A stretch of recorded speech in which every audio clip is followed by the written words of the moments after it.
میں نے جس چیز کے اوپر فیصلہ کیا ہے کہ نیب چیئرمین کے اوپر میں 15 ارب روپے کا آج ہرجانہ اس کے اوپر ڈال رہا ہوں اپنے وکیل کے ذریعے.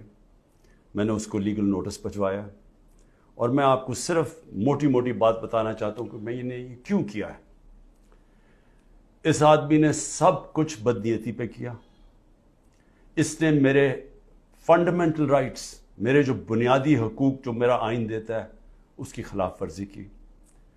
اس نے نیب کے قانون توڑے مجھے پکڑنے میں، اور اس صرف ہرجانہ نہیں کر رہا، میں اس کو کمپلینٹ کروں گا سپریم جوڈیشل کاؤنسل میں اس کا. میں صرف آپ کو موٹی موٹی چیزیں بتاتا ہوں کہ اس نے کیا کیا ہے.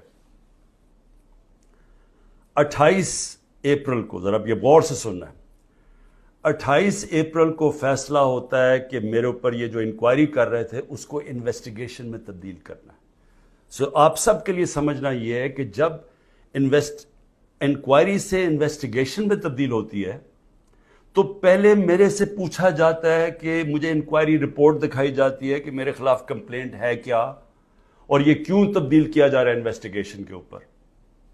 مجھے کوئی اس کا علم نہیں ہوتا، بلکہ 30 اپریل کو، اس کے 2 دن بعد اخبار میں رپورٹ آتی ہے. کسی اخبار میں لکھا ہوتا ہے کہ جی انکوائری انویسٹیگیشن سے گئی. میرے وکیل نے فوری طور پہ اسلام آباد ہائی کورٹ کہا کہ جی کیا، ہمیں تو پتہ ہی نہیں ہے اس کا.